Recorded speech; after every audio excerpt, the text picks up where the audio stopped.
We're going to finish off Chapter 7 with the discussion of machines and efficiency. Let's start with the question, what is a machine?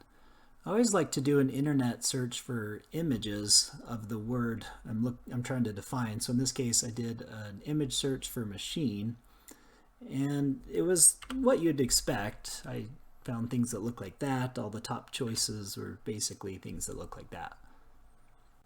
Okay, well, in physics, we're going to specifically define a machine as a device that multiplies force or simply changes the direction of force. So very different from those images we were just looking at. I'm going to highlight this concept of multiplies force. So let's define that.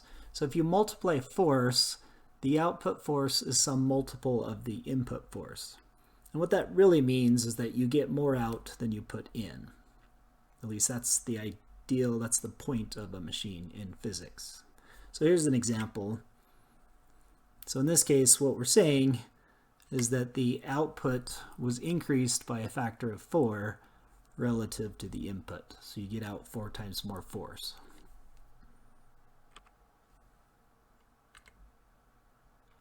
Here's a real-life version of a machine, something that multiplies force.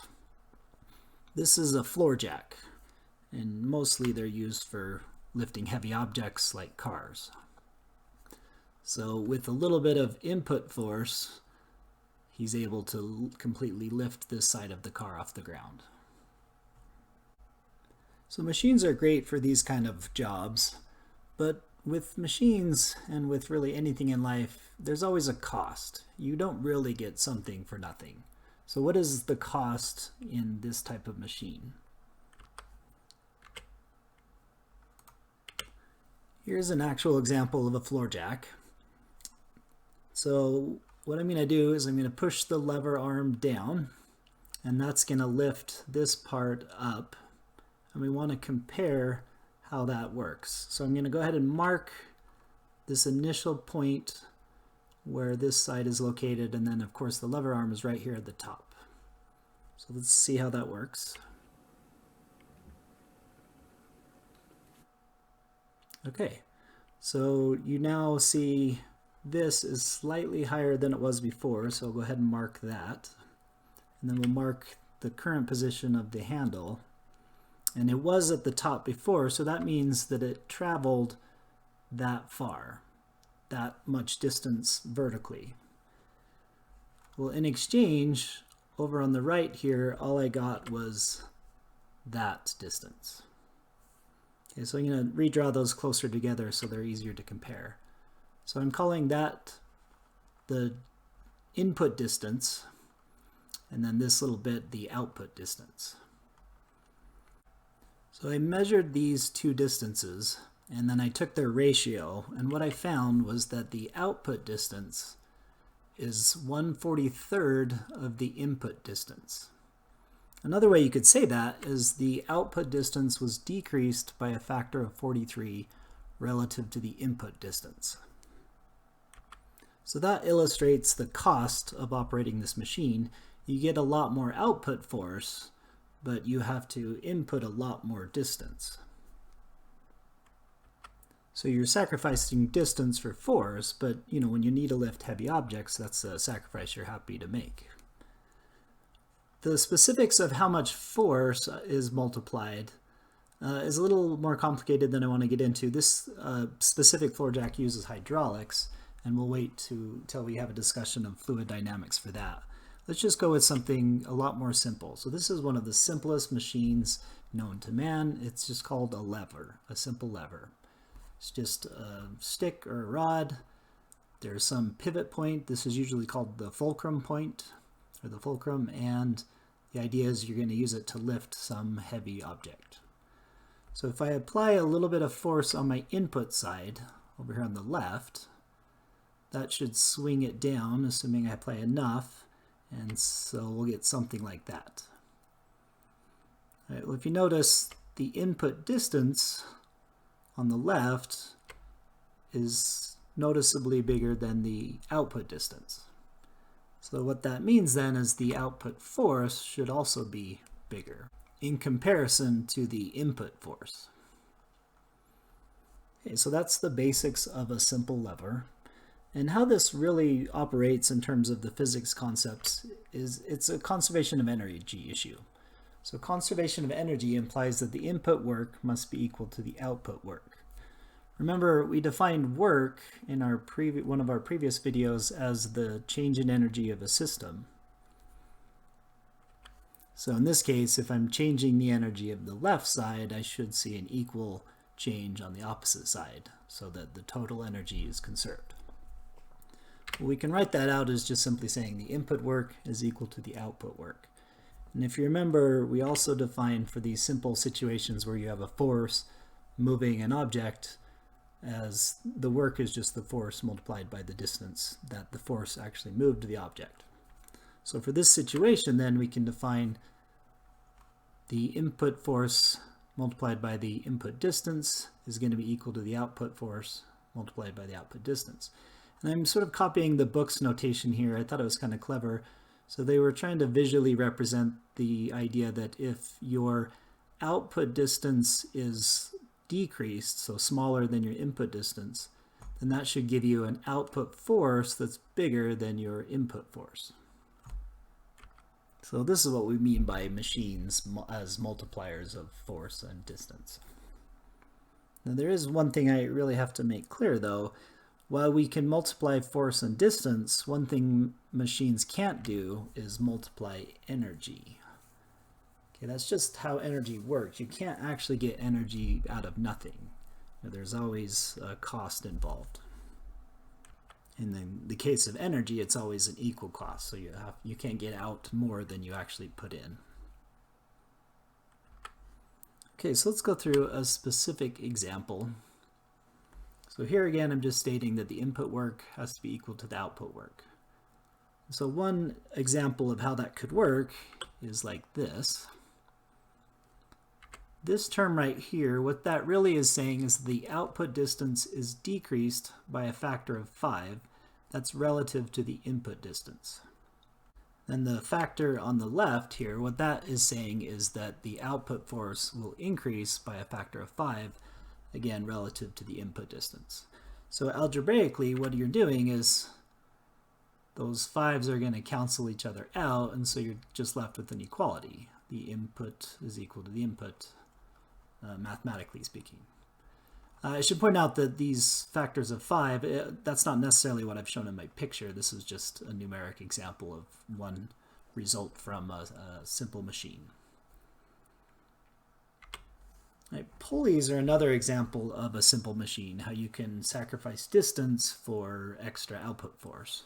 Our book specifically talks about a block and tackle, and you can kind of read through it.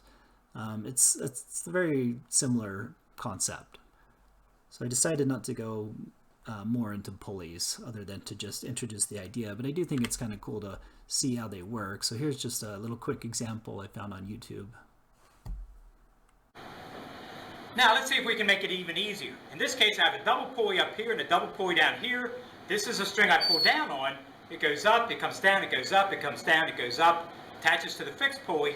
Whatever force I apply here is increased 4 times here, but I have to pull this out 4 times further. So let's see how much easier it makes it to lift the principal now. So here's a setup for this next system. 3 of 4. Count them off. What do we got, Cole? 4. 1, 2, 3. Yeah, 4. 4, okay. 3 girls, let's see if we can do it. No, the middle one can't.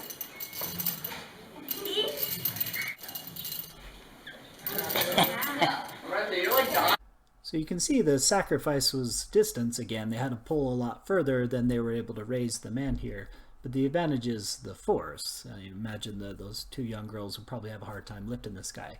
But with the pulley, they were able to do it without too much trouble. Okay, we're going to change gears here for just a minute. I want to start by asking this question. If you only completed 40% of the work expected of you at your job, how likely is it you will not be fired?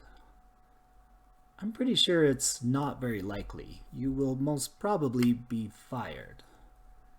This probably seems like a strange question coming from a physics lecture, for some reason in my head, it connects to the topic of efficiency. So efficiency in general is just simply the useful output divided by the total input. And it's often symbolized with just the letter E. We're discussing energy, so energy efficiency can be defined as useful output energy divided by total input energy. So let's go through an example. Here I'm showing two types of light bulbs. On the left, this is an incandescent. You don't see this much anymore, but for a long time, this was the only option you had for compact household lighting. A while ago, these compact fluorescents came out. So fluorescent lights have been around for a long time. They're the long tube lights, but these were new in that they were compact. And the advantage of these is to get an equal output of light. So if we take the amount of light that this bulb actually produces, to get that same amount of light in a compact fluorescent, you only needed 15 watts for the 75 watts required by the incandescent. Both of these light bulbs output only about 3 watts of actual light energy. So knowing that, let's calculate their efficiencies. We'll start with the 75 watt. So the output, useful output is 3 watts. The input is the 75 watts. So that's why this is labeled a 75 watt light bulb. So taking that ratio, we find that it's equal to 0.04. So this is what's known as the fractional efficiency. Normally, we like to multiply this fraction by 100, and that turns it into a percentage.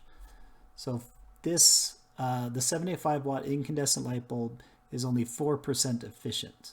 So that means that out of all the energy you put in, only 4% is actually used as light. For the compact fluorescent, the ratio is 3 watts over 15 watts, which gives us a fractional efficiency of 0.2 or 20%. Okay, so this is 5 times better than the incandescent. So 20% of the energy input is actually used as light output. So you can see why these were popular when they first came out, because you get 5 times the efficiency. So 5 times more bang for your dollar, if you want to think of it that way. But what's interesting is these are actually still really low percentages. So think about that, 80% of the input energy is not going towards light, and really the purpose of these are to produce light. So if only 3 watts from each one is actually going into light, then where does all that extra energy go? Can you answer that?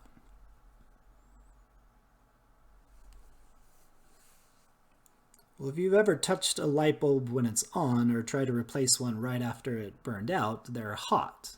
So all of that extra energy is going into thermal energy. So it's heating up the light bulb, it's heating up the surrounding air and the surrounding surfaces. That's interesting to me because we call these light bulbs. They're supposed to be creating light, but yet they're much better at creating heat or thermal energy than they are at creating light.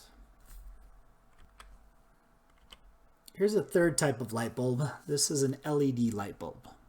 I was an electrician when these first started coming out, and I remember distinctly hearing people say that these lights will solve our energy problems, and they're really excited about it. That was an interesting statement to me. For me, it was more of a question than a statement, and we can actually answer that now. So a typical LED light requires about 7.5 watts to produce 3 watts of light. So that's the same of my previous bulbs. What is this efficiency? The ratio is 3 watts over 7.5 watts, which gives me a fractional efficiency of 0.4, or in other words, 40%. So that's 10 times better than the incandescent light bulb. That's a big deal. That's a huge jump in the amount of energy or the amount of light you get for the amount of money you've invested to produce that light. So it's clear to see why these were so exciting. In terms of the incandescent or the compact fluorescent, it's still twice as good for the efficiency. So it's definitely a big advantage, and it's definitely something that we're pushing in society to reduce the amount of wasted electricity. But what's interesting to me is 60% of the energy input is still being wasted as heat. Well, maybe wasted isn't always the right word, because in the winter that heat might be wanted, so it's not necessarily wasted, but in general we consider that to be a waste of energy. So this brings us back to that original question of, would you be fired if you only did 40% of your job? And, I think so, yes. So I'm not trying to say don't use LED lights. It's still 10 times better than what we used to use. My point is simply that while 40% efficiency is a great improvement for now, we shouldn't stop looking for even better options. So that's our discussion of efficiency and machines. This will end our coverage of the material from Chapter 7.